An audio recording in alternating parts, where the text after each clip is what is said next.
morning, ladies and gentlemen.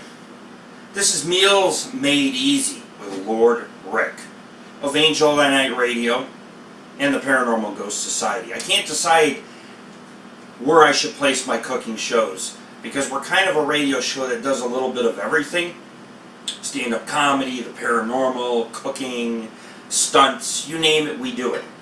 But at the same time, you know, you can't put out a good paranormal investigation if you don't eat good the day before. So today's meal that I'm going to put together for you is very simple. It's extraterrestrial pulled chicken.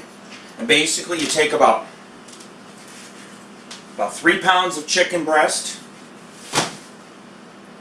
your crock pot, gotta have a crock pot, and a bunch of other ingredients, and you put it all together. And then you can make some pulled chicken. Now this is a slow cooking meal. So if you're looking to cook a meal within an hour, a half hour, it's not going to happen. This is something that's going to probably take at least, I'd say around 8 to 10 hours. Because what you want to do is you want to slow cook it to a point that you can shred your pork or your chicken. Now I sometimes use a pork loin. I throw the pork loin in and I cut it every hour. I'll go in and I'll cut it up in the crock pot.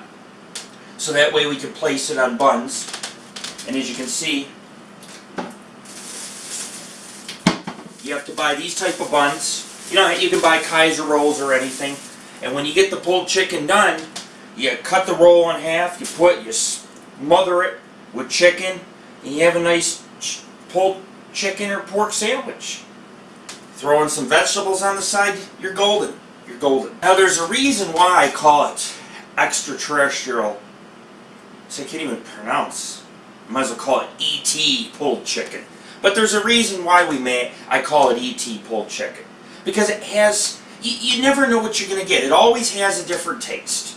It's just like aliens, you know. You might get aliens that look like insects. You might get aliens with big bugged eyes. You might get aliens who are 12 feet tall with blonde hair. There is all kinds of aliens. So, we don't know what we're going to get. I know it's going to taste good. But when you throw it all together, it comes out differently every time. So, I give to you extraterrestrial pulled chicken. And I'm going to teach you how to make it from home. And you don't really need a lot of ingredients. You can put your own little ingredients together however you want to do it. It's up to you. I just throw a bunch of stuff in there. I slow cook it, I make it. And it's out of this world. It's out of this world. Once you make this, I guarantee every month you're going to want to make it for your family. Because you could, you take 3 pounds of chicken, a family of 4, it's going to feed you for that night, and it'll feed the kids for a couple days. They'll be able to make pulled chicken sandwiches. And if you're like me who has kids and hungry teenagers, and you know that this is a solid meal to make. So what we're going to do is we're going to warm up the crock pot. It takes a while to heat up. You should warm it up. And we're going to cut the chicken breasts. And why I do that, we'll talk about the paranormal a little bit. I'm going to tell you guys about an extraterrestrial experience, or an alien experience, that I had I'd say about 6.5 years ago. Now what you're going to want to do, you take a sharp knife, and you got to cut this chicken up into pieces. They don't have to be big, it's just you want to break it down a little bit.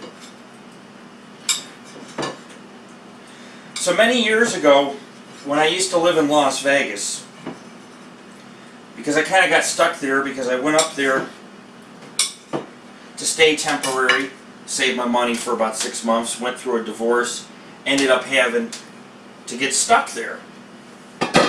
Not a pleasant experience, but in my few years of living there, I had to still run the Paranormal Ghost Society.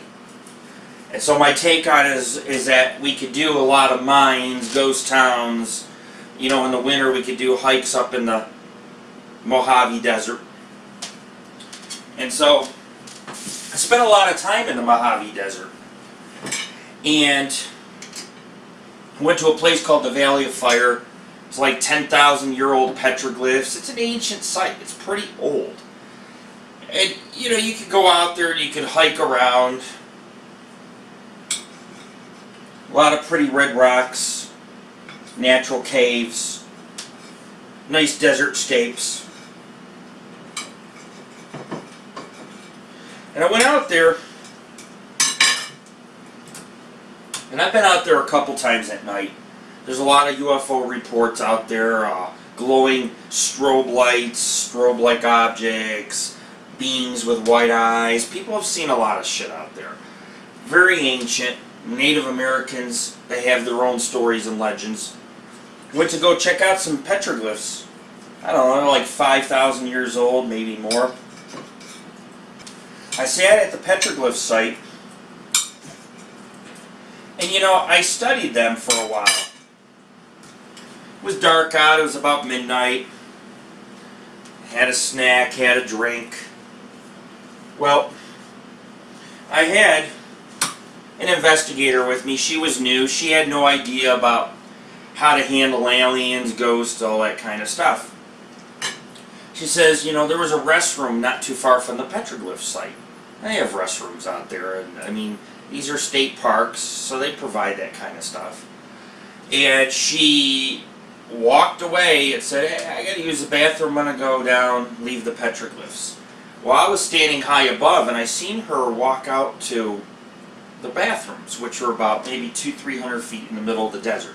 It's dark as hell out there. I mean, it's like being on the dark side of the moon. You can see every star in the sky. You can't even see your hands in front of your face. Lucky for me, I carry good spotlights and flashlights, so I'm able to see things. And she was carrying a flashlight, walked off the rocks, walked away from the petroglyphs, got about 200 feet, and I see her holding her flashlight. She turns towards there's this tree or a bunch of brush, and she turns it and stops. I'm like, what the hell is this woman doing? I thought she's going to the bathroom. What's she looking at, you know? Right away, she like ran to the bathroom, just ran off, was gone. I'm like, man, she had to really go bad. So, you know, I finished taking some pictures of some petroglyphs, sitting there at night snacking away. I didn't think anything of it. Who would think of what would you think? You know, you just think, oh, maybe she's seen an animal, an owl, who knows, who knows. But she was gone for a really long time. I mean, she has the keys to the vehicle, she drove me out there, I got scared. I'm like, is this woman going to leave me behind? She didn't come back, it was like a half hour. I'm like, what the hell is she doing? She taking a massive dump? Here I am cooking pulled chicken, we're talking about dumps. So I pack up my stuff, load up my gear, load up my food and drinks. It's the desert. It's hot at night. You know, even if it's like, let's say, a June night at midnight, it's still like 90 degrees out in the desert. 85 degrees. It's hot. It's hot. And you gotta have liquids. I get off the rocks. I come back down. I go about 100 feet up this little path. And I hear branches are shaking. You got this big brush. It's like this high. It's super high. And it's wide. It's about, 8 feet wide. I mean, and there's like multiple shoots or stems or trunks, little trunks. It may have been some kind of desert type of tree, but it's spread out. You know, anybody could go in there and sit down in the summer and kind of get shade and kind of sit inside. But the shit's shaking. The whole friggin' tree is shaking. And I'm like, what the fuck is going on here, man? So I walk up. I got my flashlight. It was I didn't have my powerful one. It was kind of dimming out. But I walk up to the brush. And I stand there and think to myself, okay, what the fuck is causing this tree to shake, And I don't know, because as far as I knew, that could have been a wild boar, some birds up in the tree. Whatever the case was, something was shaking it, and it was trying to lure me in, It was making itself obvious. I come up to the bush like this. I turn around. And between the branches, on the ground, is standing this little creature. I'm going to say, maybe 3 feet in height. It kind of looked like it had larger eyes. Its eyes were unusually large. Big and oval, but large. It had some gray facial hair, like a little bit of a goatee. It had some facial hair, maybe even a little around the eyebrows, a little like here, but it was thick. But it was like a little being standing on 2 feet. And it was looking up at me as I was shining the light, and just staring. I mean, we just locked eyes for like 5-6 seconds. And I slowly backed away. I don't know if aliens have the ability to control the mind. I'm sure some do if they use 100% or 80% of their brain capacity. We use 10-15% as humans. If we used 100% of our brain capacity, yeah, we might be able to levitate objects, communicate, use telepathy to communicate. But it was like I couldn't snap a picture of this thing. I could not press the button. And I just don't know why. It seemed, the being seemed scared. I mean, he had to know I was walking up because he was making a lot of noise, but he was scared. And the thing is, it wasn't just that he was scared, but he seemed extremely powerful. I could not press the button on my camera. Because if I would have got a flash picture, I may have got a picture of an alien and been one of the first people to do so that's authentic, because you know there's a lot of hoaxes on the internet. Here I am standing there face to face with this little 3-foot being looking up at me. And I don't know if this being was stranded here or if it came from the underground. There's a lot of underground tales under the Valley of Fire, underground rivers, underground caverns that could hold cities like New York. So things could live in them, things could come out for whatever reason, to eat, to explore, who knows, who knows. I don't have the answer. Its ship could have been parked 150 feet away and cloaked. I don't know. But this thing is sitting down there, you know, and it's in the bushes and it's staring up at me and it just looks so scared. Like, oh no, you know, this is a human being and it's going to shoot me or kill me or who knows, who knows. You know, this is a hostile planet. I mean, proof of that is, it's July 8th, and yesterday 12 police officers were shot and 5 were killed. And then a day before that, a man carrying a legal firearm was executed by a cop for having a busted taillight. And then a day before that, or whatever, in Baton Rouge, Louisiana, a man was pinned down by 2 white officers and shot 3 times in the chest. We live in a hostile world. We live in a hostile planet.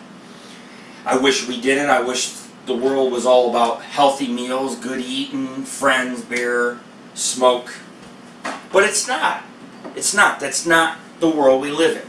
And alien beings are very aware of this because over the years the military, when there's UFO crash retrievals, the military has basically taken these aliens, even alive, and probably tortured, experimented, or kept them in a 5x5 cell hundreds of feet below Area 51. So, I mean, I could imagine this alien probably thought, man, I mean, this is a human being looking at me. How's he going to react? I was not scared, but I thought to myself, this is such a little being. It wasn't human. The eyes were big. It had gray hair in certain spots. It's long. It was sitting there looking up. I thought to myself, you know, this is a powerful little being. Don't underestimate something that's 3 feet tall. Because something that's 3 feet tall, if its race is millions of years old, it's probably perfected technology to disintegrate you. To take out a little ray gun and psh, gone. Or it could use its mind and make you kill yourself. I mean, these are powerful beings. And they come from other planets and other parts of the universe. We don't know how they get here. We don't know anything about their technology. We don't know why they're here. But I've seen it. I've seen it. With my own 2 eyes.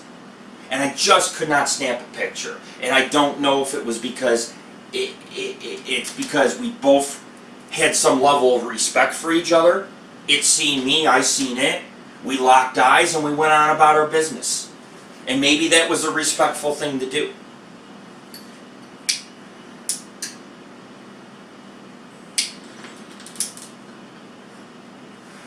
I do water pipe. This is blueberry marijuana. Tastes like blueberries, gives off a nice blueberry aroma feel, but it's for anxiety, PTSD, some pain ailments, things of that sort. And I get it at the dispensary. And this is a very potent strain. And it's a really good bud. And being a marijuana advocate, I always say, you know, if you're going to be in a hot kitchen, you're going to be cooking away, and you like to toke, grab a pipe, toke one. And don't forget, in the general election coming up here in 2016, the full legalization of marijuana will be on the ballot here in the state of Nevada. And I've been a medicinal user for a very long time. But before I was a medicinal user, I've been toking all the way. And I've been toking for over 20 years, and I enjoy it. I like to relax, eat a good meal, toke a little. I live healthy and I live good, believe it or not. And that's living healthy. You don't see me cramming cigarettes in my mouth while cooking, or doing drugs or anything like that. But a nice couple hits on the pipe. You know, what do you guys think of this pipe I bought? I'm like the eccentric Sherlock Holmes. You know what I'm saying? Yeah. But I'm going to continue to cook the chicken and tell you my alien story. So, you know, I walked away because I just kept thinking, did I actually just see that? I mean, that's kind of like some of my Bigfoot encounters. Did I actually just see Bigfoot walk past me? But you can't deny what your eyes see. I'm not insane. I don't hallucinate. Yeah, I smoke pot. It's not a hallucinogen. You know, I can perfectly drive fine and go to the doctors and do my work and all that, token all day long. But that's me. Everybody's different, you know. I have a high tolerance to booze. I have a high in liquor. I have a high tolerance to bud, medicine, pills. I used to take a lot of pills. They didn't help me. I have a high tolerance, you know. But I mean, going in the middle of the desert and you're the only person around for 100 miles is a scary situation. Because if that being wanted to zap me, take me on board its ship, whatever, it could have done so. And maybe it did, and I just don't fucking remember. But I'll tell you what, I do remember vividly looking at it, eye to eye. This thing's 6 feet out in front of me, under a tree, little tree, desert type of tree. It's not large, you know, maybe 6, 7 feet high by all around 8 feet around. Very small. And I'm standing there like this. Whoa. And all I did, I mean, I don't know what it was, but it forced me. Like I slowly backed up. Like here's the tree. I'm looking at the tree. And I'm standing here. And I see the being and I back up. And I just walk off like nothing. And I kept thinking about it, you know. And I had to pee really bad. I just got done drinking Powerade. And I pissed really bad. I had to take a leak. By the time I got to the vehicle, I went behind the vehicle and I just yanked it out. I pulled it out and I pissed. And I had to piss a ton. And I don't know if I had to piss because it scared the bejesus out of me or what. I really wasn't scared because I'm a scientist. And so my job is to study life, not just on this planet, but outside in the universe. So I have to study things and I have to take everything into consideration. If I fear it, I can't study it. But it did startle me. Because you don't expect to walk past, you know, you're on your way walking in the desert, hiking under the stars, beautiful night. You just get done looking for ancient ghosts of these petroglyphs, and you turn around, there's a fucking alien staring at you in the eyes. You know? And it's a being, it doesn't look human, it's not human, it's very small. I mean, and the thing is, you know, even though it's small, you could tell that little thing is powerful. You could tell, yeah, it's not going to lift you and throw you, but you know, if it gets to a situation where it's life or death, that thing's probably going to win. That thing probably has technology on it to basically make you disintegrate, disappear, turn to a pile of ash, break apart your atoms and disperse you into the universe. Who knows? Who knows? But you have to be careful with anything. Any wild creature. It could be Bigfoot. It could be aliens. You have to have respect. Even when you get close to a UFO, there's radiation that it emits. Some of it's not, some of those elements exist on other planets. They will kill us within seconds. You can't be around certain shit. It's very dangerous. And so, you have to have respect when you go out there and you check out the paranormal and you investigate the unknown. You have to come to the conclusion that, yes, I could die. There are things that can kill me. If that alien seen me as a threat, who knows what it would have done. I mean, he looked scared. He almost looked like he was lost, or like, I don't know even if he was purposely luring me in. He was shaking the damn branches. The whole tree was moving. Whole tree. I'm like, what the fuck?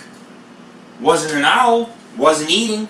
This thing shook the whole tree. And it was sitting on the ground, too. Strangest thing I ever encountered.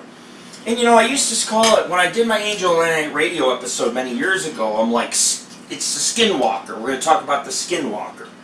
Because that's all I could think of, is the skinwalker. A shape-shifting shaman, or that could change into a beast or an animal. But I started thinking about those things. That, hey, maybe we're dealing with some creature or monster. But the more I think about it, this thing, you know, was intelligent. It had big eyes. It sat on 2 feet. You could see its arms. You know, this was a being. This was not some shape-shifting werewolf or wolf or a mountain lion or anything like that. This was something that was bipedal on 2 legs, standing there looking up at me with intelligence, and it was shaking the whole tree. So I was like, I don't know if it was trying to lure me in, and I just didn't fall for it. Because maybe it was hoping to lure me in. People disappear all the time up there. Just vanish without a trace. And these may have been poor victims of being, you know, lured or allured, per se, where they said, hey, there's something over here, and they go check it out, and they disappear because something, you know, grabs them or whatever. It's hard to say. It's hard to say if that was trying to abduct me that night or make me disappear. I don't know. I get done, I take a leak. Obviously, with all that excitement, you know, you're going to almost want to piss yourself. I mean, I pissed like a racehorse. I was like, for like 2 minutes. And all I could think about the entire time with my Mr. Happy in my hand, all I could think about at that time while holding it is fucking aliens. Aliens! Big eyes, aliens staring up at me like this. I'm telling you, man, that's not normal. But I seen it. I know it's real, even though people think I'm nuts. It didn't belong here on this planet. And if it is on this planet, it's something very few humans have ever seen.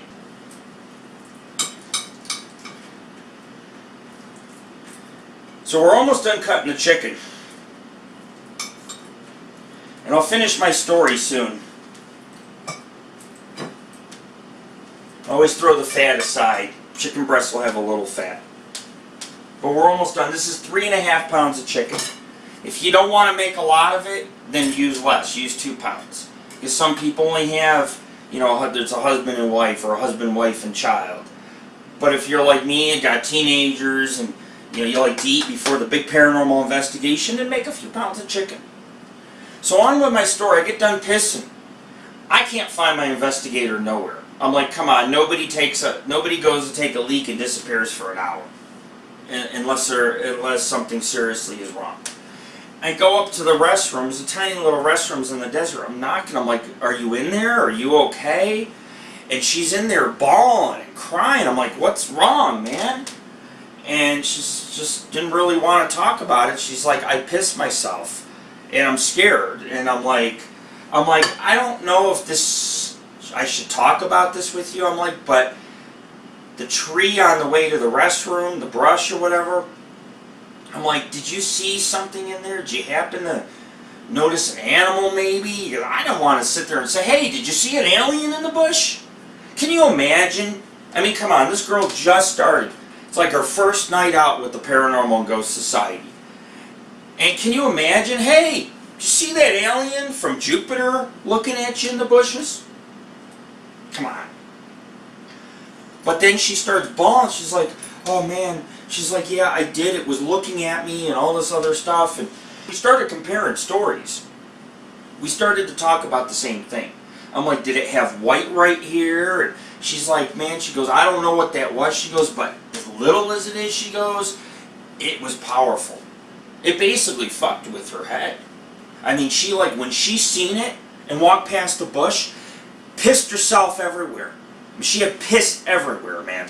She was scared. She was crying. I didn't know how to console that. What am I supposed to say? I mean, that's why we're out here. For all I know, it could have came from Jupiter, Mars, Titan, Pluto,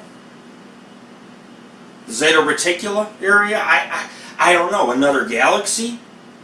We have 450 billion stars in our galaxy. There are galaxies that have 1 trillion stars. There are 1 billion, if not more, galaxies. So our solar system is nearly a pin drop compared to the rest of the universe. A pin drop. We're meaning, as humans, if life died out tomorrow, it's meaningless. It wouldn't matter. Because the rest of the universe is so large, you know there's life on other worlds and planets, and there's many solar systems similar to our own, which have Earth-like planets, which probably contain intelligent life, because if life can evolve here, it can certainly evolve anywhere in the universe. There's billions of water worlds out there. Billions. However, this thing wasn't in the water, this thing was in the bushes, and it was looking up at me. And I don't know if it was trying to allure me in or take me. People come up, they disappear all the time, and we don't know what happened to them. We're like, how did these people disappear? Did Bigfoot take them? Were they victims of a serial killer? Or victims of foul play? What happened to them? Abducted by aliens, little green men? I don't know. It almost seemed like it tried to lure her in, and she wasn't biting. Like instead of her, peeking her head in the bushes saying, hey, hey, hey, aliens, it was more like she pissed herself everywhere, ran to the bathroom. And I seen it and I backed away slowly. It was a respect thing. It's like, oh, you've probably never seen a human this close, and I've never seen an alien this close. So we both locked eyes for 5-6 seconds, and then I slowly backed away. But I don't think I backed away out of being fearful. It's just that it was so powerful in the mind. Like, I can't even put it into words. I don't even know how to describe it other than this thing is small, powerful, maybe even millions of years old, at least the race, whatever being, whatever it is. It could have came from the underground. I don't know, but you could tell this was a very older creature. Not just old physically, but whatever race of being this was, or alien race. Very intelligent. Intelligent enough that it was trying to shake the trees with my investigator, and she pissed her pants and ran. Me, I came like 20 minutes later, and I didn't piss my pants, but after that I realized I better go. I better go. It's not every day that you're strolling along and all of a sudden it's like, hey, aliens, how you doing? Yeah, anal probe me today or what? Come on. I came this close to probably being anal probed. That was one of my closest. Alright? You don't get 5 feet from an alien. Very few people get 5 feet from a being from another world and actually remember the story and live to tell about it. Very few people. But I did. I survived. Now I take things a little less extreme. I make extraterrestrial pulled chicken. Hoping that this alien will come back and sit down and have a nice pulled chicken sandwich with me. We could talk about things at least. Be civil, you know what I'm saying? But no. I was knocking on the door and I said to her, I said, you alright? And she's like scared. She's like, oh my God. She's like, I'm not coming out. I'm like, what's wrong? She's like, I peed myself. And I said to her, I said, why did you stop down at the tree? You had about 100 feet to the tree and then another 150 feet to the restrooms. I said, why did you stop? I mean, this is a person that just joined the Paranormal Ghost Society. They just joined. First day, first night going out, and they have a close encounter of like the fourth fucking kind. You know what I mean? It's like, no, the aliens aren't in the sky in a little flying saucer. The aliens, they're standing in front of you like, hey, hey, hey, it's time to go to Jupiter. But we started comparing stories. I put the recording on my site a little bit. because I had the recording on for EVPs. So when I walked up to the restroom and started talking to her, me and her agreed. Yes, we both seen the same thing in the brush, or in the bush, or the tree, or whatever you want to call it. And she was like crying. You know how they talk about the grays, the large heads, the large eyes? It almost looked like an alien hybrid between a gray and a human, but a very small stature. Maybe 2-3 feet off the ground, very small arms. Had a small stature. The thing is, it had some gray facial hair.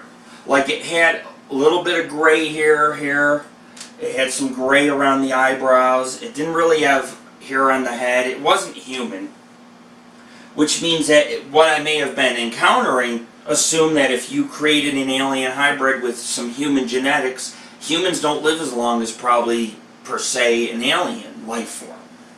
Because alien life forms probably perfected medical technology, where they can regenerate their blood cells and all that, and retain many years of living. I'm sure humans can live 1,000 years. We just got to unlock the medical technology, how to rejuvenate our white blood cells, our skin cells, there's a lot of things involved. Because if you can stop aging, you can prolong human life. That's a fact. But this was an older alien. You could tell this was an older alien. It looked between an alien and maybe a human, but it had more alien features. The hair, the gray hair, kind of made me think maybe this is an older alien. Maybe this is a alien-human hybrid. And if that's the case, then that would explain some of the hair on it. We started comparing stories, and our stories matched up. But at first, like I said, did you kind of see something in the bushes? And then I was like, did it look like this and that? And she's like, oh my God, yeah. She was like freaking out about it. And she was like, I'm not going to be able to sleep. I'm going to have nightmares about this. I mean, basically, it traumatized her. And I don't think, even to this day, she's ever going to forget seeing what she's seen. Because she literally, it looked at her in the eyes, looked up at her in the eyes, and she pissed herself and ran to the bathroom. She wouldn't come out. She was scared. She wasn't coming out of the bathroom. This is her first night out with the Paranormal Ghost Society. And not all my investigations are as exciting as that, as running into aliens or UFOs or Bigfoot, but we do enough. We do a lot of expeditions, a lot of adventures investigating the remote places. And when you start doing 50, 60, 100, 500, 1,000, you're going to see some shit. You're going to have some experiences you can't explain. I can only explain it is that being, does not belong here. Maybe it does. Maybe it lives underground and has always belonged here. I don't know. But I've never seen anything like it in my life. I have to assume that it's alien to our world, since if it was not alien to our world, then we would see beings 3 feet tall walking around with gray hair. It had gray hair here and here, and it was very weird. A little bit, I think, on the arms, almost like a gray kind of fur. It was very odd looking. But its skin was very grayish to pale. I mean, it wasn't human. So obviously, to say it doesn't belong here is pretty much a truthful statement. Because it would seem alien to me in every way. Especially, there's no RVs or tents, there's no humans out there. It was the middle of the desert. And this thing's hunkered down it was shaking the brush maybe to get me lured in. Maybe it was planning on abducting us or taking us. Like I said, maybe it already did. And to get our attention, shaking a tree, and we walk up and bam, hits us with a little beam, and we forget our little trip to Mars, you know what I'm saying? But our stories matched up. She seen it first. And I had to kind of slowly ask her from the bathroom door, did you see this and that? And once I started talking about it, she realized she wasn't seeing things and crazy. I like to smoke. I go out in nature sites and I smoke my pipe and I relax. I drink a brew. I'm out all night investigating all day. And we don't get paid to do this. Basically, we do this out of the goodness of our hearts, is look for the paranormal, and then we can share our stories and tell our tales so other people can learn about the kind of strange stuff that we come across. I'm pretty sure you watching me cut chicken for the last hour is pretty boring, but I wanted to share the story more in depth. That's why. But to sit there have two people have an alien encounter at separate times. Hers was about 20 minutes, half hour before mine. This thing stayed in the brush for over a half hour. And it, you know, was doing the same thing. She's like, it was shaking the tree. And she's like, so I look with my flashlight and there it was. And I'm like, the same thing happened to me. I got about 20, 30 feet and it was making all kinds of weird noises. And I'm like, what's those weird noises? But also it was shaking the tree. The whole tree was going shh, shh. You know, these are thin limbs, but still something was grabbing limbs, like a gorilla, like a monkey, you know, in the tree, basically. What it turned out to be is some little creature or being. When I couldn't find her and she was in the bathroom, I had to console her. And I'm like, you know, we go out and we do this and anything could happen at any time. I mean, I had a UFO out near the southern Mojave. You know Good Springs, Nevada? Just outside Good Springs, Nevada, I was hiking around some mine. And I come down the old mining wagon trail off the top of the hill or the mountain back to my vehicle. And this blue and white massive object flew at me like 20,000 miles an hour. It was there and flew back off to space.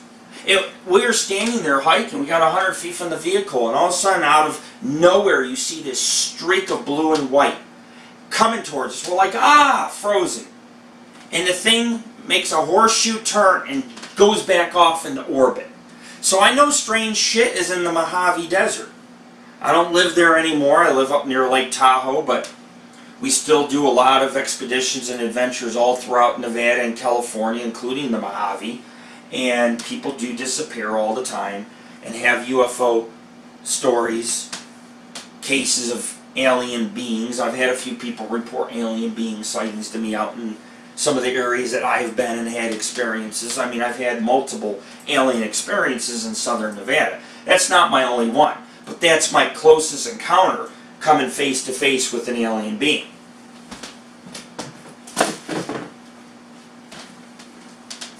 Something was out there in the Valley of Fire. Something was out there roaming. Because that night we also were visiting some old stone cabins. I mean, we went to a petroglyph site. We were going to different places. And we did see some things in the desert. We seen something moving around looking at us too from afar before this happened. So I'm thinking that maybe something followed us. I don't know. Maybe it was trying to ambush us. Maybe it was just scared or lost or stuck on our planet and was scared that I was going to be like every other human and kill it. We don't know. Maybe it needed our help. Maybe it didn't. Maybe it was trying to lure us in to take us. I have more questions than I do answers. One thing is sure though. The extraterrestrial pulled chicken is not going to bite you. You're going to bite it. One thing's for sure, and that's this wholesome meal I'm cooking today for you guys. Okay, that's a sure deal. The alien, you don't know what you're going to get. You might get anal probe, a trip to outer space. It might live underground, take you underground, and absorb your enzymes and eat you. Who knows? You don't know what you're going to get. You don't even know what you're going to get when you cook this. It has a different flavor every time, and I'm going to explain why it has a different flavor every time, because I'm going to show you something, and you're going to have to... You can go off, you can kind of tweak it and do whatever you want. But you got to go by this format. It works every time, it tastes good every time. It doesn't matter how you make it, how you do it. As long as you kind of follow my model, you're going to have awesome pulled chicken. Every single time. Every single time.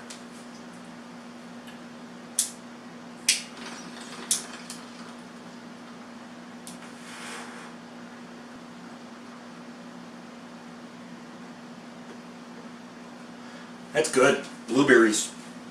We're going to get on with the meal, okay? I cut up the chicken. You can see it's in bits.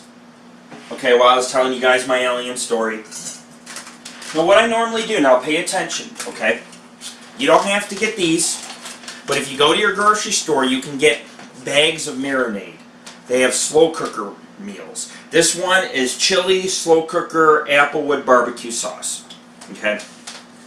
Shows the bun, shows the pulled pork on here. It's for chicken or whatever. You don't have to use chilies.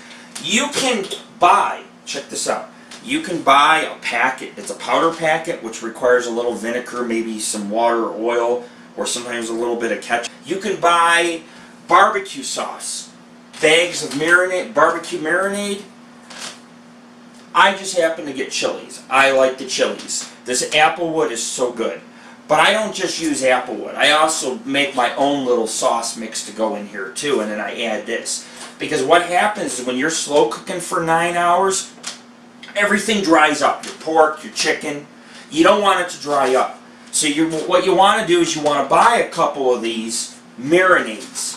Use a barbecue marinade for pulled chicken, pulled pork.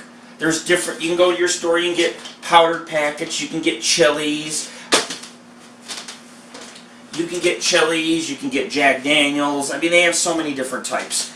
The main thing is you want to saturate your chicken. You don't want it to dry out. So what I'm going to do is I'm going to make my own sauce. I'm going to teach you how to make a sauce for the pulled chicken.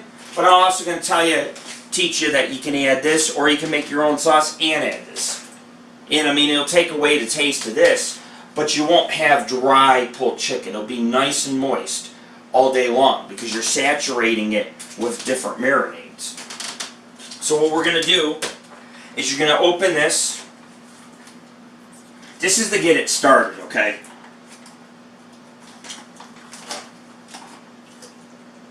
Just pour that right on top. It's just a slow cooker marinade, you know, and it's applewood. You can already buy it like this. Or you can get the powder. And you know, you can make your own. Or you can do both. Now here's what I normally do, okay?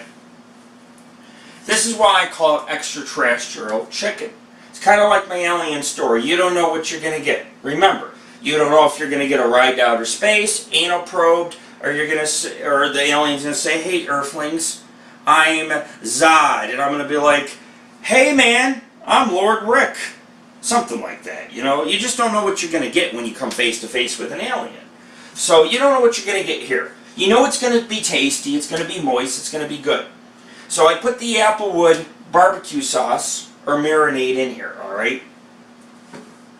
If you have any leftover barbecue sauce, for example, I have just a tiny bit of Memphis inspired. It's tangy and sweet. But you pour it in a bowl. You can pour regular, any barbecue sauce will do. That's why I'm saying it has different taste every time. Because next time I might use a different barbecue sauce. But I poured a little barbecue sauce in here.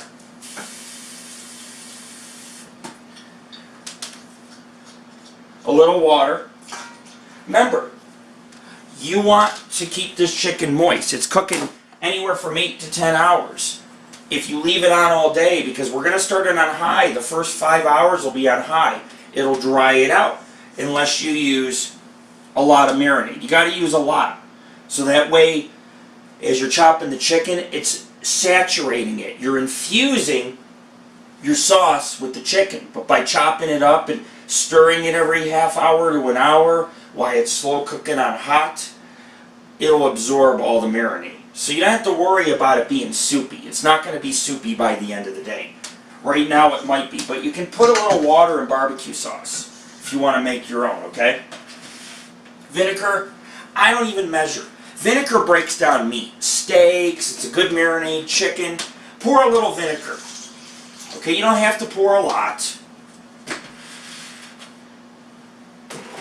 Seasonings. Let me show you seasonings, okay? This is what we're going to put in the crock pot. Pay attention. Garlic salt. Seasonings are good for chicken, pulled chicken, pork, steaks. I use a lot of seasonings. Italian seasoning. This has oregano, marjoram, thyme, rosemary, and sage. Put a little seasoning on it. Or a lot. Whatever you want. Garlic powder. Remember, these seasonings are going to get absorbed into the sauce and into the chicken. So you're going to have a lot of flavor. That's what I'm always aiming for, is the flavor. Not just putting something together and being like, here it is. The problem is people do a lot of cooking, it has no flavor. So, you know, this is a cheap meal. It cost me $7 for 3.5 pounds of chicken breasts. I have leftover barbecue sauce. I have seasonings at home. The marinade barbecue packets cost me a couple dollars a piece, but you're looking at maybe $11, $12 meal. Maybe 13 because you got to buy Kaiser rolls, and Kaiser rolls are like $4 for a package, at least up here. But onion powder, put some nice onion powder in it, okay? Salt, not too much. Black pepper, little salt and pepper is nice. You want your pulled chicken to have kind of a sweet and tangy taste, but spicy also. It's hard to achieve all three, but if you want to achieve all three, you know, get a sweet and tangy type of barbecue sauce, add some seasonings, add some spices, things of that sort. Roasted garlic and herb. This is just a bunch of herbs and garlic flavored garlic seasoning. Put a little bit, not too much. Okay, you see how that works? That's our seasonings. If you really want to get creative, I got chopped onions. Throw in some chopped onions, not too many, it's for flavor. This is cooking all day. If you're going to cook, yeah, you could make a dinner in the microwave. Marie Callender's in the microwave. Or you can get in the kitchen, get creative, and what the time that you put into this is what you'll get out of it. If you spend an hour putting it all together, making it nice, in the end, you're gonna, by the time when it's time to eat, you're gonna enjoy it.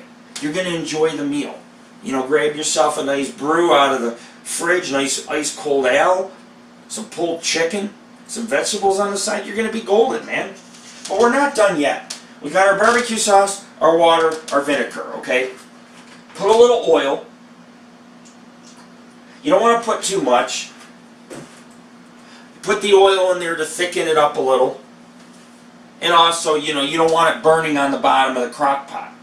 Keep in mind, it's going to be on high for 6 hours. See, the oil helps lube everything in some form or another. You can use honey. Again, you want to make a sweet and tangy and spicy kind of sauce on your Kaiser roll. So this is local honey. You don't need to use a lot. Local honey is a natural antibiotic, and I used this recently. I bought this because I was sick. I was sick for the last 3-4 months, man, bad, like almost on my deathbed. That's why I didn't do no cooking shows, didn't do, I'm putting out a biography. It's an audio biography. It's called Lord Rick 0 to 40, something like that. And I had to postpone it. We were supposed to start filming a couple months ago. It's part of it. It's an AngelOfThyNight Radio series type of show, and I lost my hearing completely for a long time, man. I mean, I was congested a long time. I had fevers every day for months. This went on for months. So I started taking honey to try to get better. Tried some local honey. But you want to put a couple spoonfuls in.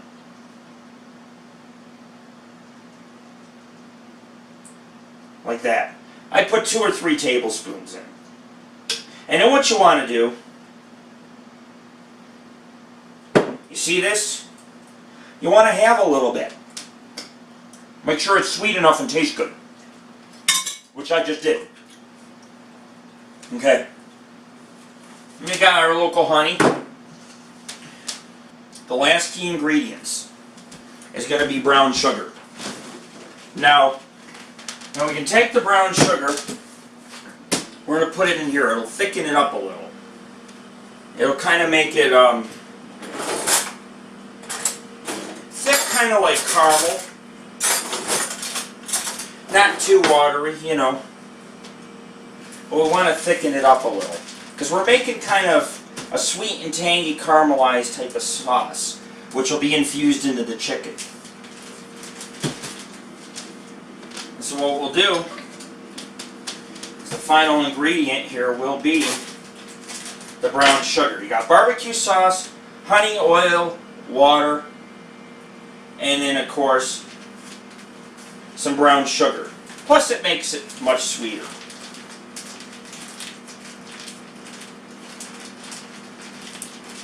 You decide on how much you want to use.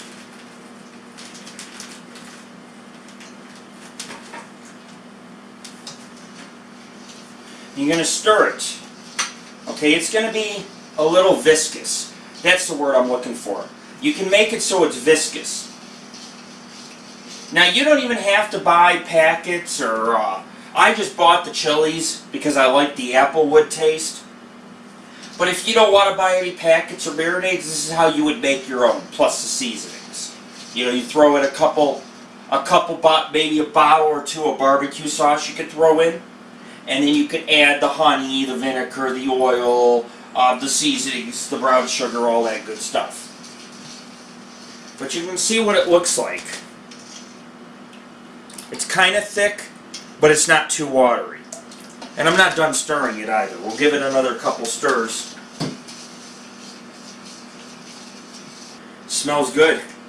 It's thickened up. When you get it all stirred and thickened up, you're going to put it in here. And I'm going to show you what this looks like.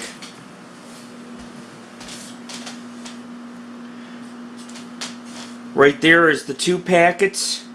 That's all the seasonings, the chicken. And then you have 2 packets of Chili's marinade. Stir it up good. Make sure all the chicken gets lubed.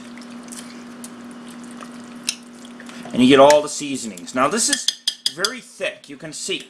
Okay, this is going to dry out in a few hours. You definitely don't want it to dry out. Okay, so what you're going to do to prevent it from drying out, you take your marinade, like you pour it in there. Look at that. And it's going to be a little soupy right now, okay?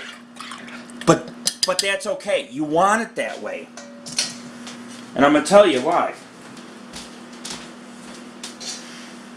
The reason why you want it a little soupy, it's not a lot soupy, okay? Because there's 3.5 pounds of chicken in here.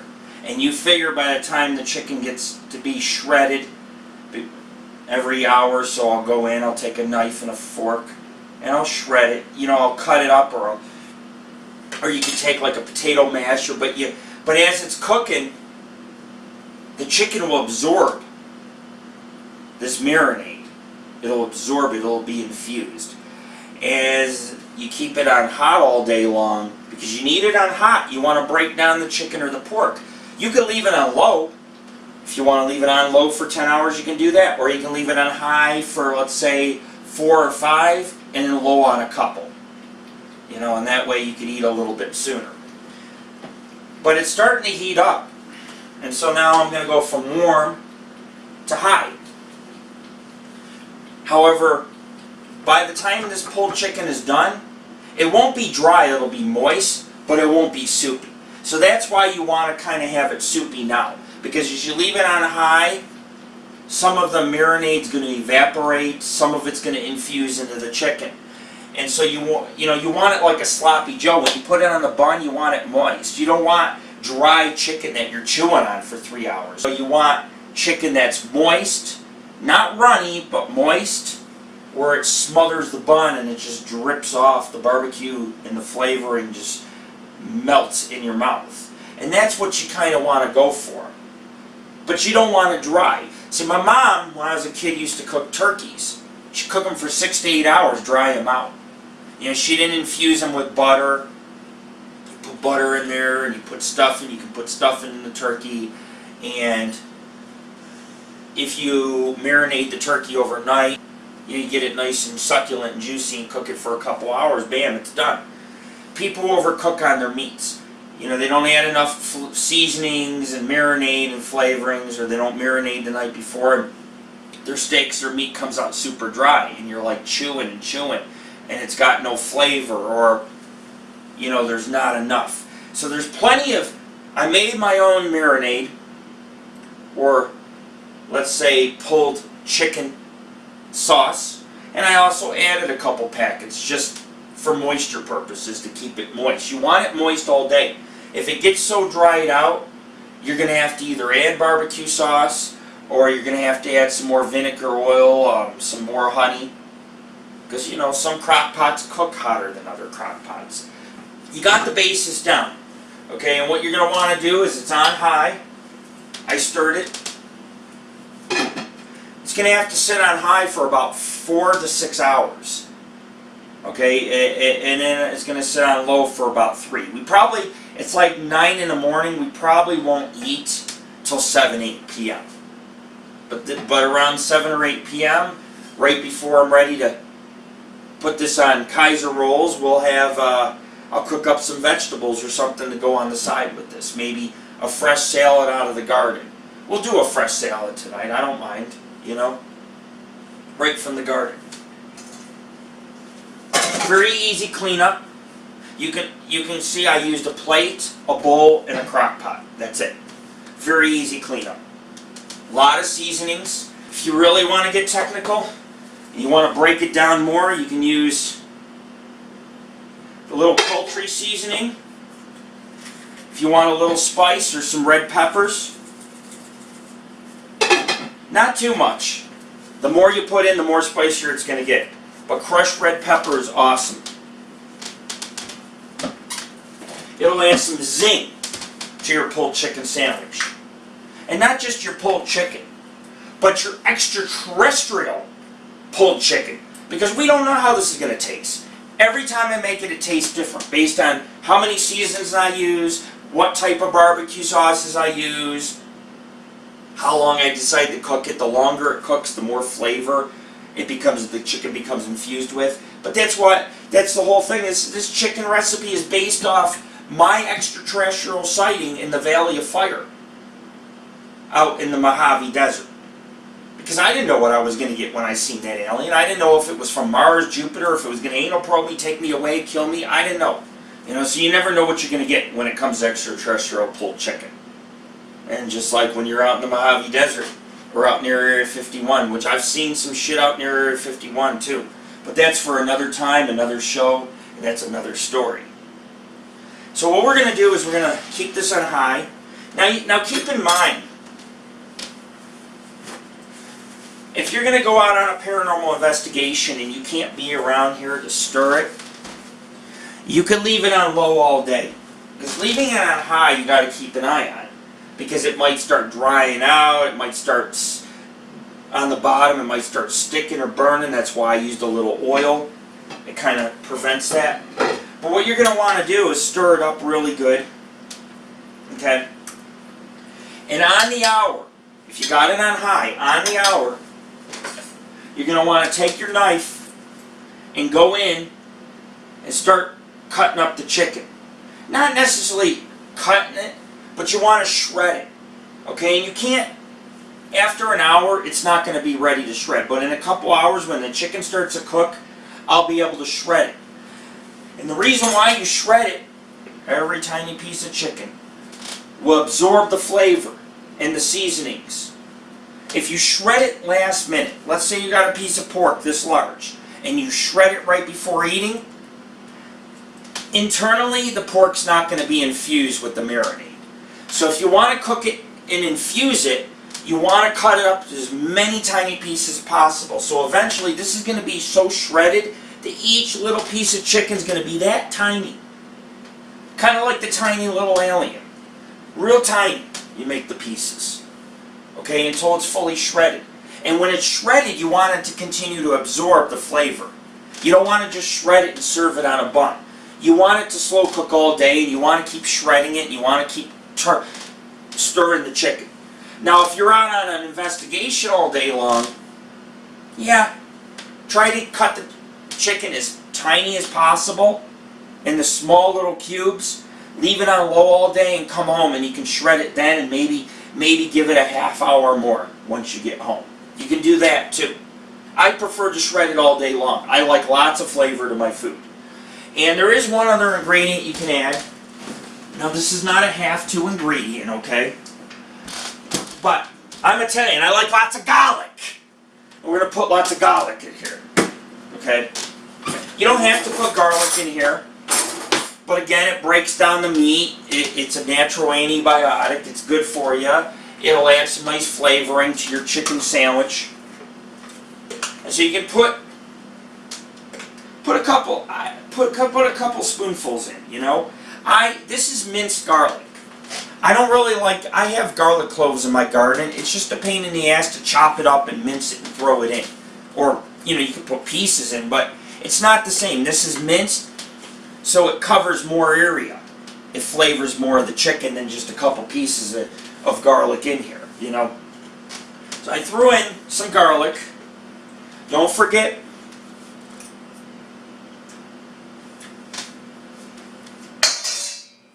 gotta taste it, make sure it's still good. Tablespoon of garlic a day keeps the asshole doctor away. You know, I got a couple doctors that are assholes. They don't want to help me with my pain. You know, they're like, you gotta get needles, you gotta get physical therapy. I've had so much physical therapy and needles and steroids injected in my knees and back and everything else. I'm like, first off, you're not poking me in the right area. You missed. And you hurt me for almost 6 months. I was limping on my knee because you didn't put the needle, the steroids in the right part of my knee. And so, you know, these doctors, man, they don't want to help out, you know what I'm saying? It's always, you know, we want to bill your insurance thousands and thousands of dollars, make you get things that don't work on you or that you don't need or that you shouldn't be getting too much of. Too much steroids in the knee can break down the cartilage, and then you'll be in a wheelchair, you know. Oh, go to physical therapy, yeah, okay. That's nice. It's always about billing people's insurance. Just just to bring up doctors these days are lunatics, you know. They're lunatics. I had my doctor tell me, I'm not going to give you any medicine for your bulging disc, your bone spurs, you know, your bad knees. I'm not going to give you any medication for it. Unless we can build up your insurance and poke you with a bunch of needles, send you to physical therapy and all this blah, blah, blah stuff. And I'm like, I've already done that. Well, if you don't do it, we're not going to give you nothing. In the end, it's better to smoke marijuana. It's healthier, it's organic, there's many flavors, many strains, they each have different benefits. You know what, you can smoke this and you definitely are going to, I mean, what's the worst you're going to get? The munchies? You're going to have an extra chicken sandwich? Ooh, big deal. Come on. But this is my medicine, you know, and it works. Helps with pain, PTSD, all that kind of stuff. You'd have PTSD too if you spent half of your life seeing Bigfoot aliens face to face. I'm always running into monsters and aliens and everything face to face. I swear to God, man. I don't even expect it. I go out paranormal investigating, might bring someone out for the first time. They see aliens, ghosts, they're like, whatever, I'm quitting. This is not what I signed up for. Because people don't expect to see that stuff or realize that it exists and that it's real. One thing is for sure, whether you believe in the paranormal or you don't, this chicken's real and this chicken will be ready in about 10 hours, 9 to 10 hours, because I'm going to really slow cook the fuck out of it because I made a wonderful sauce. Oh my God, the aroma, the flavor. This is raw chicken, but it still smells fucking good. I just put it in here. You guys seen it with your own eyes. I just put the chicken, the raw chicken, and the sauce in here. It almost smells good enough to eat now. I'm not going to eat the raw chicken. Unless I want a serious case of diarrhea and the fucking salmonella today. And I won't even get to enjoy the chicken. I won't even get to that point. So we'll put the lid on this. And what I'm going to do is I'm going to video record. Every couple hours I'll shred it and I'll show you guys in video what it looks like texture-wise. Right now you guys can see it's just chunks of chicken.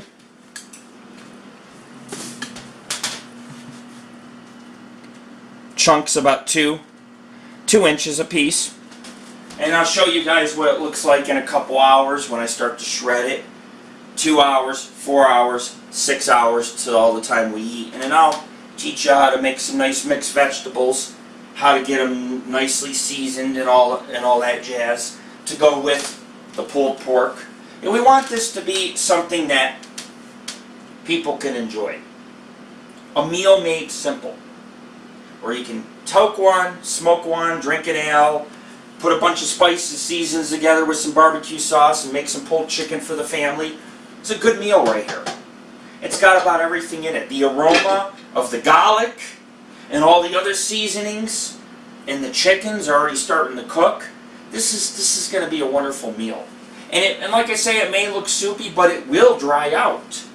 Mine won't dry out as much because I have a lot of different elements put into this, like the vinegar, and the oil, and the honey, and the water, and the barbecue sauce, and the chilies, seasoning packets. So mine's not going to dry out. But as it does dry out, it'll dry out because the chicken, as I'm shredding the chicken, it's also absorbing the flavor. You see what I'm saying?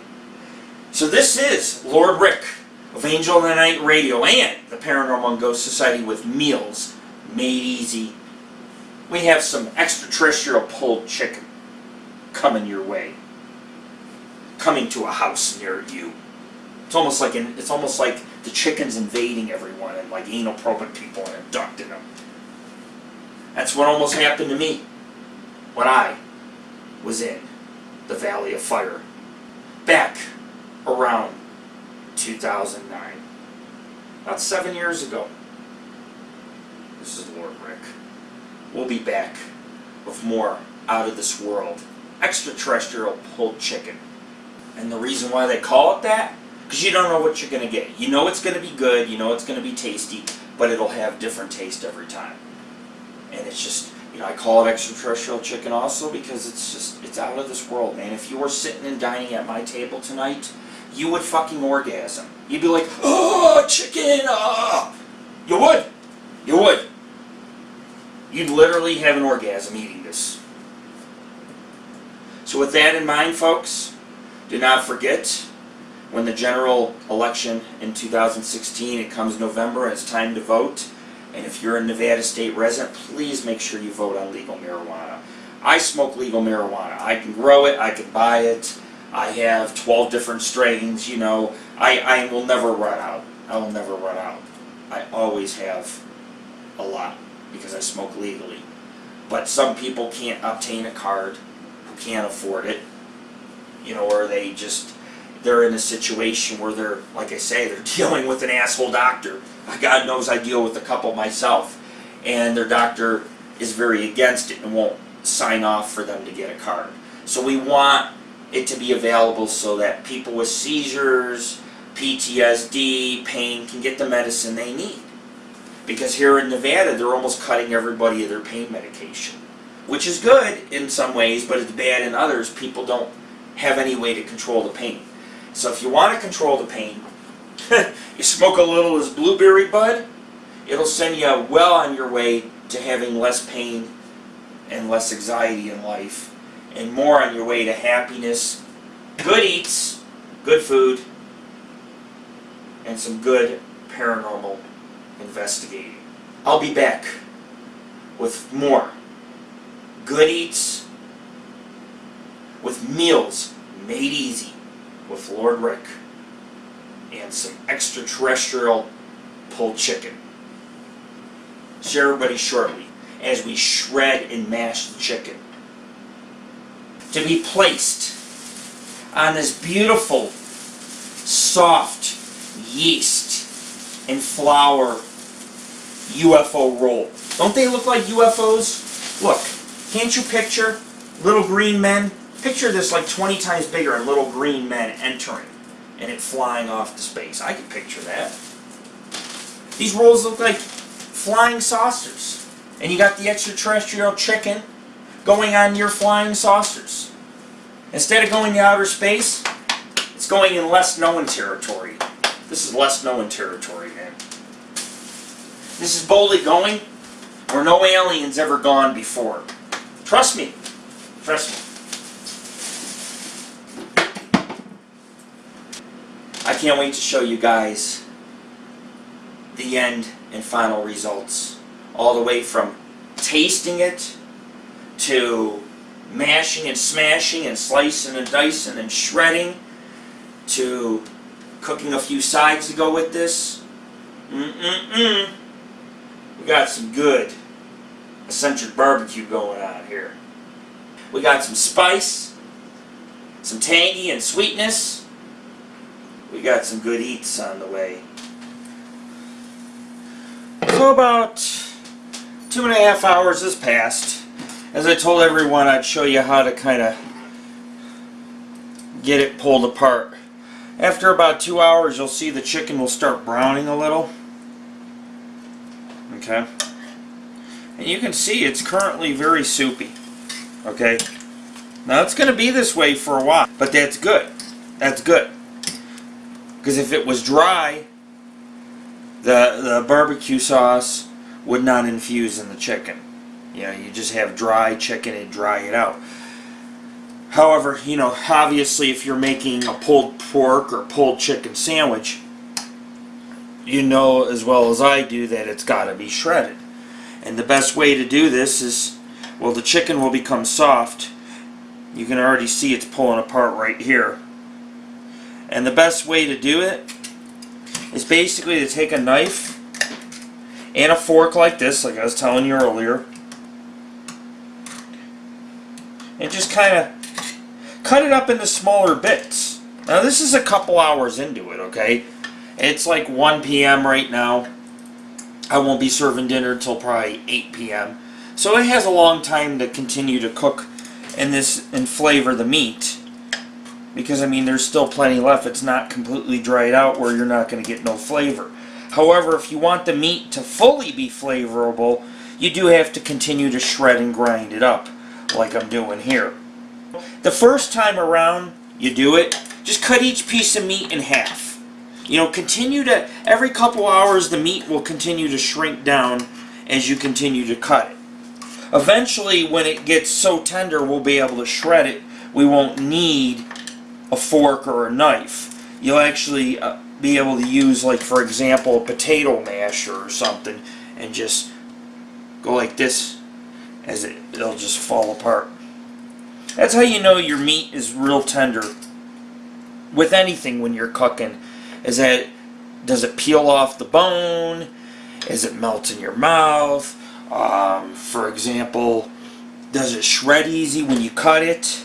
That's how you know it's tender. The thing about chicken is you want to make sure it's fully cooked. You don't want to get sick.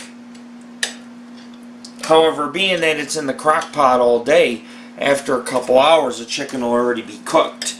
But if you really want it tender, you know, you leave it in the slow cooker about 8 to 10 hours. At least I do. Now I keep it on high because, like I say, you can see it's still very soupy. And we want that to be infused into the chicken, but we also want some of it to evaporate. It's just that having it soupy like this never allows it to dry out. Of course, you know, 8 hours from now, most of it'll start to dry out, and you'll have your extraterrestrial pulled chicken nice and moist. It's all about timing. How long you cook it, what ingredients you use, how moist it is, what you use to moisten the meat. You know, there's a lot of people that might put a little barbecue sauce, cook it for a few hours and say, I'm done. But you have to take into consideration that there's more to it than just throwing it in the crock pot. You know, you actually have to, every couple hours, tend to your pulled chicken. Now, it's starting to become shredded with just the knife alone, so that's pretty amazing. But just remember, the amount of effort and the more patient you are with these slow cooker meals, the better they're going to taste. Hi, girl. I have lots of cats too, and I'm sure they are enjoying the smell of this pulled chicken. So that should be good for now. There's a couple more pieces I shredded. You know, we just, like I said, you want to make sure every little piece of chicken has this flavoring. So you will want to continue to shred it throughout the day. Now, on the other hand, if you're out on a paranormal investigation, you can't do that. Come home, shred it up, let it cook a little bit more. Because sometimes I'll leave my slow cooker on, I'll go hiking, go look for Bigfoot, come back a few hours later. You know, you can do those type of things when it comes to slow cooker meals. And I don't always cook slow cook meals. You know, sometimes I like to cook meals on the grill or whatever, you know, in the oven.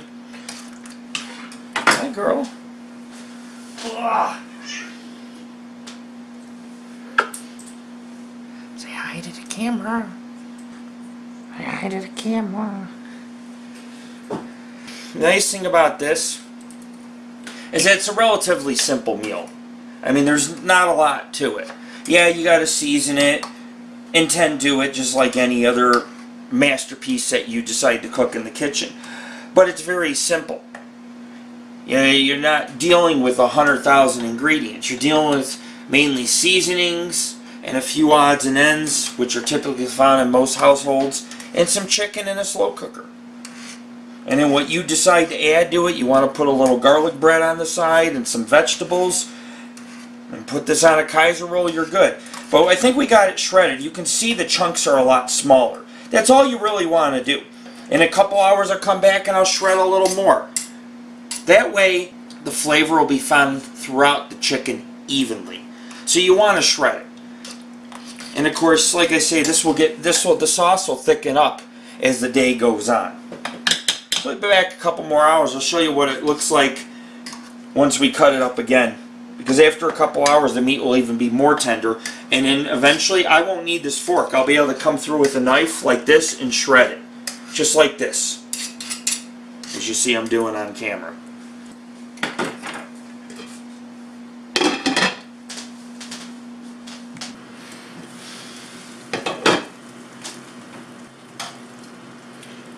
You can clearly see that the barbecue sauce is thickening up.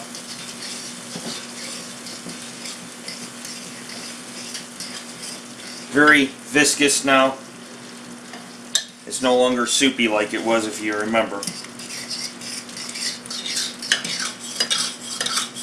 As it continues to cook, the meat will also continue to break down.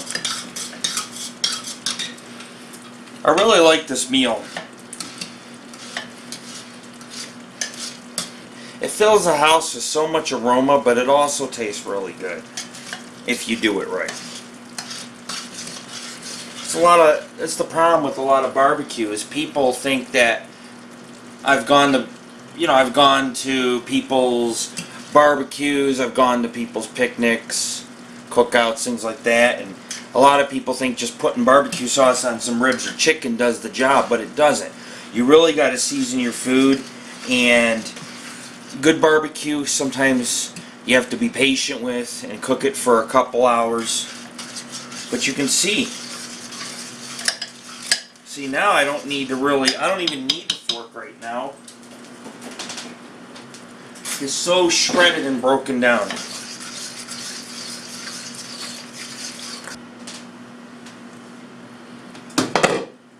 What you want to do is you want to keep stirring.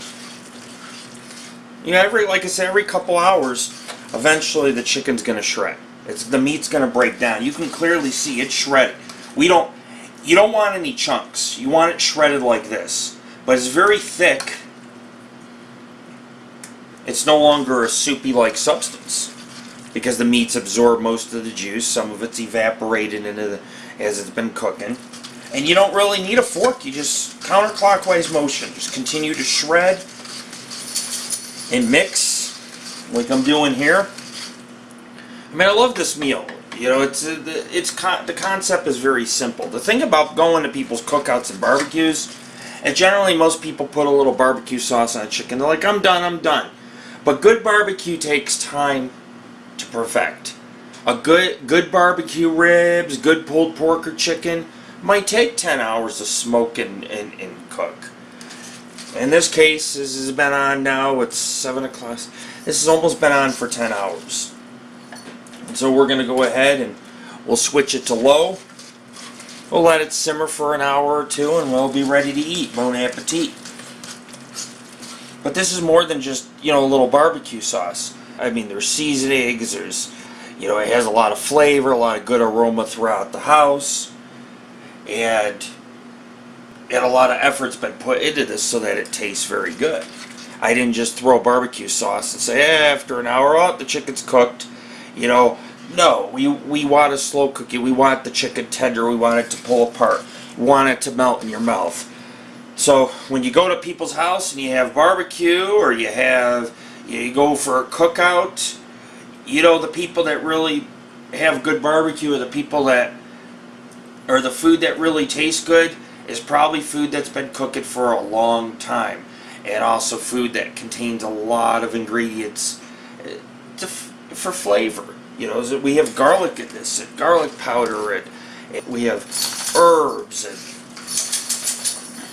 onion, and vinegar, and oil, and brown sugar, and I mean, the list just goes on and on.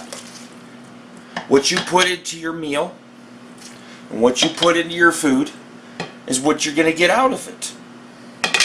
And so very soon, it'll be time to eat. Very, very soon, and I can't wait.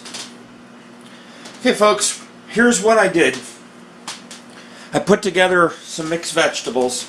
You have broccoli, cauliflower, and carrots. It's a Californian medley. What we're going to do is we're going to go ahead and clear the stove, and I'm going to teach you guys how to put this together nicely. You can season it how you want, but I'm going to tell you how I season these because I like my vegetables to be full of flavor. Okay, so I'm going to show you what you need to do if you want to make some really tasty medley vegetables. This is going to go with the extraterrestrial pulled chicken. Okay, so I was like, well, what can I make? You know, you can make mac and cheese, you can make this, you can make that. I like to keep things sometimes simple. Sometimes I like just a healthy meal with some vegetables and a nice sandwich or a steak or something like that. And in this case tonight, I think the vegetables, this medley, will go perfect with the extraterrestrial pulled chicken. Of course, you could make corn on the cob. You could make Brussels sprouts. There's a million different sides you can make. You could throw in a side of mac and cheese. I probably should have made the mac and cheese naturally with just cheese. And I think that I will one of these days. We'll do a video and I'll teach you how to make mac and cheese, not from the box, but homemade. But for now, what we're going to focus on is these vegetables. Okay, what I normally do is I salt them just a little bit. I take a few chopped onion. You want to give these vegetables lots of flavor. You season them really good. Everything should be seasoned good. If you want to eat good, take the time to season it. Seriously. Or marinate, or do whatever it is you want to do. And this is a meal that will go good with anything. It's pulled chicken. But it's nice to have vegetables that go with your chicken or your meat. You take a little garlic salt, sprinkle it on top. There's no need to measure. Just throw in whatever you feel like is good. You know, if you're sitting here cooking, you're like, yeah, I want a little more onion flavoring. Throw in some more onions. You want it a little more salty? Throw in some more salt. Put some onion powder. Garlic salt, like I was saying. Garlic powder. A lot of garlic. I use lots of garlic. And a black pepper. Okay, that's the seasonings. Then what we're going to do, we're going to put some real garlic into this. This is a medley. So you can add any vegetables you want to add. But the basis of this recipe is carrots, broccoli, and cauliflower with some garlic pizzazz to it. And then you're going to take some oil. Not too much. It just helps so the vegetables don't stick to the bottom. You don't want to burn them. You don't want them crispy. You want to cook these vegetables probably at about medium. You want to leave it on for like a half hour and stir it. Because you want the vegetables to absorb some of the oil. Olive oil is the best, but you want them to absorb the oil, the butter, the seasonings. You know, it's a perfectly healthy meal. Some people are like, you use a lot of butter and you're cooking a lot of oil. Yeah, I use a little bit of oil and butter. My cholesterol, my blood flowing through my veins is fine. I don't have any problems. Because, unlike most people, I'm not really overdoing it. A little bit is okay.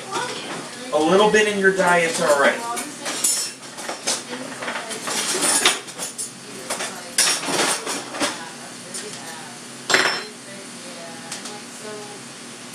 So you're going to put about a spoonful of butter. So you got some butter, olive oil, your seasonings. Mix it up good.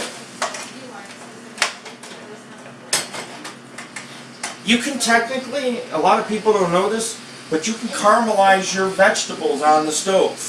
And how you caramelize them is with butter and oil. Okay, but you cook it for a long time. You cook it for like maybe a half hour to 45 minutes on medium. You can start it off at high, because that way you can get it boiling, get it saturated, get the butter melted, but then you're going to want to turn it down on medium. And it'll absorb all the seasonings. It'll infuse into the broccoli and the cauliflower and the carrots. And the same with the butter and oil. It'll infuse into it. It'll give it a nice coating. And the vegetables will be nice and soft. And the kids like it. The kids actually like that. It seems like kids like more vegetables that are a little more, caramelized. It has better flavor when they're infused. That's the problem. A lot of parents, they put vegetables on the stove, they feed their kids Brussels sprouts, here you go. They don't cook them with crushed red pepper and garlic and all these things. If they season their vegetables, their children would be more eager to eat the vegetables. And so we have a nice medley here, cooking. And we're going to leave this on for about 45 minutes. And when this is done, and the pulled chicken will be ready for a UFO Ranch Roll. That's what they are, the ranch Kaiser rolls kind of. And we're going to put them on, we're going to put the pulled chicken onto the roll. And we're going to serve it with a nice side of vegetables. It's a totally healthy meal. Like I said, a little oil and butter is not going to kill you in your diet. A lot of people eat a lot of fatty foods, I mean, they go to McDonald's, they eat hamburgers, they eat a lot of fries, which have foam and all this other shit in them. This is just natural vegetables, with chicken. And so it's all going to be flavored nicely. If you don't want to use the oil and the butter, you don't have to. But by all means, if you're going to cook your vegetables, you got to season them. If you use the seasonings that I use, you're going to be in for a very flavorful treat. And if you want it a little more spicier, you can put a little more black pepper in it. Sometimes what I do, I take crushed red pepper and I throw it in with the garlic and the Brussels sprouts, or I'll throw it in with the broccoli and the cauliflower. And oh my God, yeah, it has a little zing, but it is enormously good to eat. Enormously. So we're going to let this cook for 45 minutes, and I'm going to put together a nice plate for you guys, and then it's bon appetit. I can't wait. Okay, vegetables are done. About 45 minutes had passed. I cooked them on medium for about 40 minutes. Spent about 5 minutes on real low simmer. And they're nice and soft. You can kind of see, look how beautiful that looks. And they're just beautiful looking vegetables. You got a nice color to them. They're cooked. Like I said, the kids will love them that way. And so our pulled extraterrestrial chicken is done. Or extraterrestrial pulled chicken. What's the difference? Right? It's out of this world. What's the difference? Everything's thickened up nicely. We don't even need to keep it on. You can see the steam emanating from it. Like I said, it's extraterrestrial pulled chicken. So anything's possible. It could be like aliens. It could just burst in your face. And you'd be like, and have a permanent scar right here, It'll be the scar face of the paranormal. And so what we're going to do is we're going to fix a plate. I know this video is a little long, but this is not just a cooking show. Okay? Anything could happen on AngelOfThyNight Radio. We could go from cooking to me jumping off the damn counters.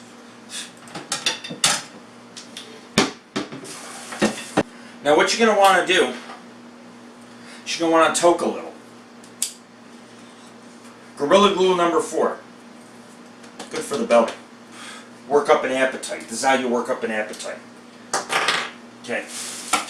These are ranch rolls. Kaiser rolls, ranch rolls. These ones are a little bigger than the Kaiser rolls they're selling at the store, so I picked them up. Take maybe, here we go. What we'll do is we'll take 2 rolls. The vegetables rolls are done. Okay. And I want to try them. They should melt in my mouth. Mmm. So tender and flavorful. It melts in your mouth. The best vegetables I've ever eaten. And try a carrot too. Yeah, your kids should love this. Your kids will want to eat vegetables all the time if you flavor them and do what I tell you. I usually like to start off with 2.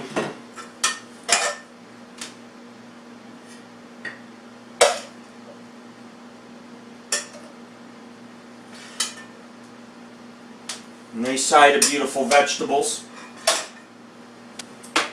You gotta have vegetables. When you make a meat, always have vegetables. Fish, meat, anything you make, try to have vegetables. Make it a habit. It's very healthy for you. You're going to live a lot longer eating this way. Trust me on this. Look at me, man. You know, I'm 41 years old and I climb mountains and go cliffs and hike into the Sierras and go for miles, man. We cross rivers and rock climb all day long. And we keep going and going. If you want to keep going and going, the real key is eating well. No matter how hard it is to keep going, eating well, so that you have energy to burn up in the mountains in the Sierras, or wherever you are. You could be, you know, Yellowstone or Saskatoon, or Saskatoon. I can't even pronounce it. I am not Canadian, folks. I lived in Buffalo near the Canadian border, but I am not Canadian. So let's just say, if you're up in Siberia and you're looking for the Yeti, this is the shit you eat before you go look for the Yeti. Now what you're going to want to do is you want to taste your barbecue. Okay?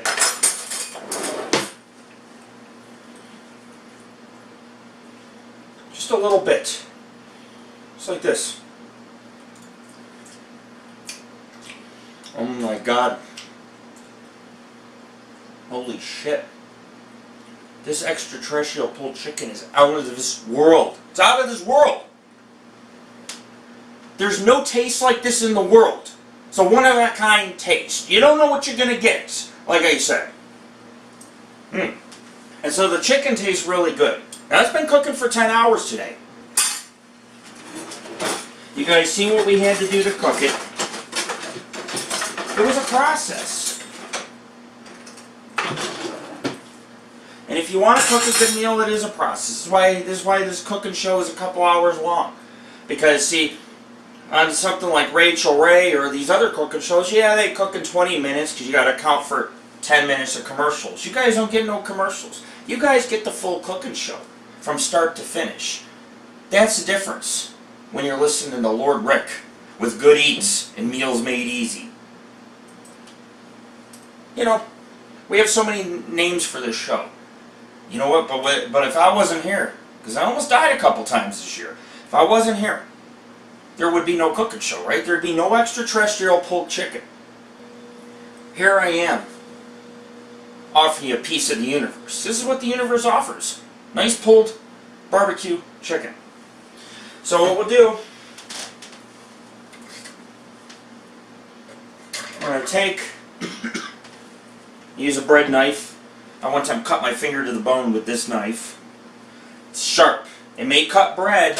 It may not be for steak, but it'll still cut your goddamn finger off. Mark my words. Yeah, it's a Friday night, and I hope everybody has a great weekend. But we're going to go ahead and cut the rolls. Like I said, most cooking shows will be 20 minutes, and you get all these commercials and everything else. But here, you kind of get to see the food and the making entirely. You get to see behind the scenes in Lord Rick's kitchen. You know what's going on in Lord Rick's kitchen. Actually, ask yourself what's not going on. This is going on.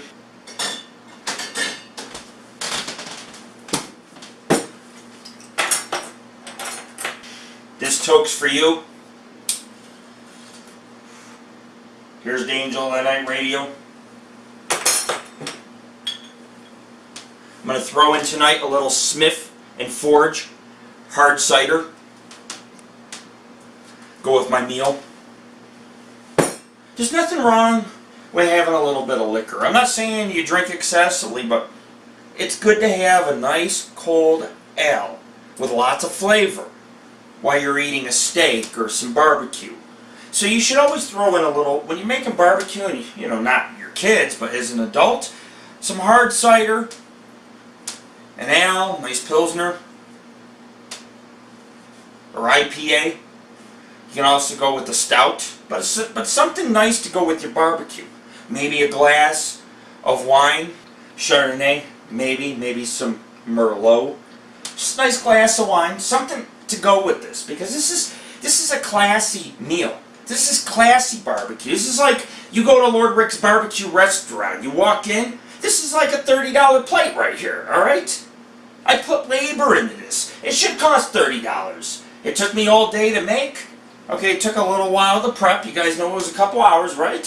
So you're just basically paying me for my time. $10 an hour, $30 plates. I could go up to when they have the Reno Food Festival, I could say, here, try my barbecue. See if I win, right? And then they're going to ask what you put in it, and I'm going to give a list of like 25 ingredients. I'll be like, plus it kind of tastes like chilies, but I just added a little zing of my own to it. You know what I'm saying? A little zing of my own. I mean, can you imagine I'm at a cooking show and I hang a sign, Extraterrestrial, Lord Rick's Extraterrestrial Pulled Chicken.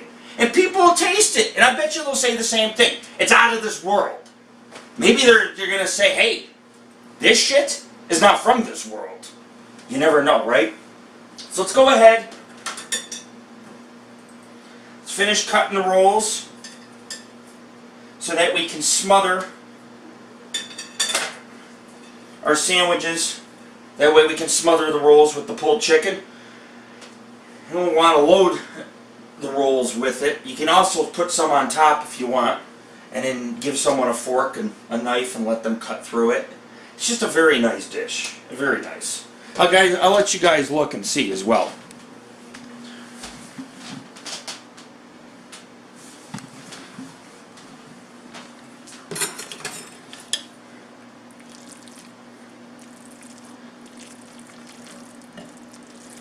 It's all barbecue. See how it's all pulled apart? You shouldn't have any chunks. It should go nicely right on the bread.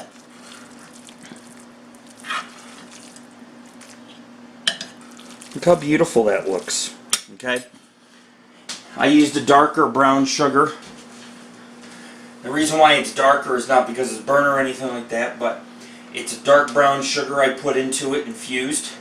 And then I used some Memphis, Tennessee barbecue sauce, which is rather dark. So being that the meat's infused, it's going to take on the color of the barbecue sauce. If it was light in color, it means you didn't use enough. If your chicken's real white and you don't hardly see any barbecue, if it doesn't look like this, you didn't do it right. It has to look like this. It has to be dark, amber color to darker, like a darker colored barbecue. You ever see your barbecue sauce simmer on the grill? It becomes dark on the ribs. And this is how you want it, because then you know the meat throughout has been seasoned and infused with the marinade and the barbecue that you made in the slow cooker. So we'll take this and we're going to put it on the bread.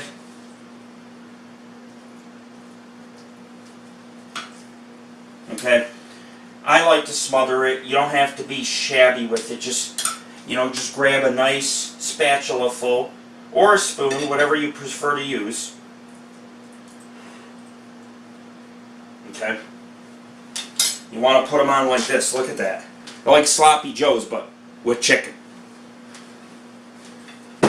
Okay, this is kind of like poor man's eating with class. It's kind of hard to explain, because anybody could make this, and this is really classy barbecue because we spent all day on it, working and stirring it and cutting it up and seasoning it. And then what you do is, you just put the bread on. You can put a little bit on top. The kids like that. Look at that. Check that out, man. That's pretty cool, huh? This looks like a plate you'd order at a fancy barbecue. Though, like I said, the ones that charge $20, $30 a plate, you know why? Because somebody who takes pride in their barbecue will spend all day barbecuing. They'll slow cook their ribs for hours till they're nice and tender and have nice flavor. And that's what we did here. I put one of the extraterrestrial pulled chicken sandwiches will be plain, you know, and we'll have one smothered in barbecue. And you can just take a knife, and a fork, like this, and you basically just, you know, you slice off slices and you eat it and you're good. It tastes fucking awesome, man. So I'm going to go ahead, I don't know about you, but I'm rather hungry. I'm going to go ahead, I'm going to drink my hard cider. I got my pipe. Gorilla Glue number 4. That's how you build up a good appetite right here. Nice barbecue. I say bon appetit. Oh yeah, when you're smothering it and you want to put, you could put a little bit more on it. But keep in mind, okay, you got to picture this as like a UFO or like an extraterrestrial experience, okay? This is extraterrestrial pulled chicken, and the extraterrestrials are going on the UFO Ranch buns. The UFO Ranch Rolls, or saucers. Look, don't these look like flying saucers? And I just put the extraterrestrials, I sent them on board. That's what you gotta do. You gotta send them on board a UFO Ranch Roll. Do UFO Ranch Rolls exist? I don't know. But these look like little UFOs, and you got the extraterrestrials on board. Lots of them. Lots of extraterrestrial chicken on board this UFO roll. So I kind of like to think of my experience that occurred in the Valley of Fire. I like to think of it as a similar experience. Maybe this alien being I seen by the petroglyphs, maybe it comes from underground, maybe it lives in the desert, maybe it's just some creature that's an abomination here on planet Earth, or maybe it came from another world. And maybe if I would have had one of these to offer it, it would have took me on board its spaceship. And maybe it already did, and I was anal probed, and I don't even know it. So I could see what I'm eating. Hell, I might have babies in space for all I know.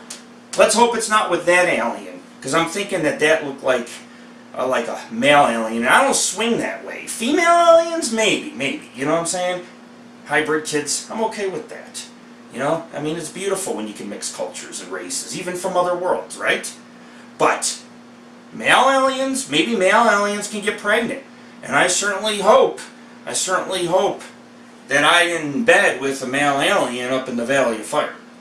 But I'll tell you one thing for certain, that thing came from somewhere. And it's UFO, which could have been shaped just like this, out in the desert. Could have been 100 feet away, cloaked. It's like, too bad I didn't know. Could have ran to the spaceship, I flew it around and pretended that it was a UFO ranch roll with some extraterrestrial chicken on board. But then that would make me the chicken. Anyways, it's time to eat, folks. It's a little humor. Thanks for watching our show. This is AngelOfThyNight Radio with Lord Red. Check out our site, www.paranormalghostsociety.org. Give us some kudos on Google+, Yahoo, Facebook, and also check out our radio show page, AngelOfThyNight Radio. We're hoping to revitalize the show. We used to be the top paracomedy show on the internet, and someday I'd like to get it back there. So please give us your support. We want to thank you. This is Lord Rick's Extraterrestrial Pulled Chicken. Oh, and one other thing. Please like our video and comment. And if you have any questions, and you have any questions about our extraterrestrial pulled chicken or any of the other cooking shows or recipes I have performed to my greatest ability, please comment, please email us. And we want to thank you for watching AngelOfThyNight Radio and our YouTube channel at AngelOfThyNight. I want to thank you for listening to our experiences. Always remember the truth is out there. Keep an open mind. And truth, adventure, and friendship. It's paranormal grub time, and I can't wait to eat. Peace out.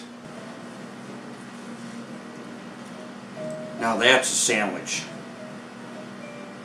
Best sandwich I ever ate.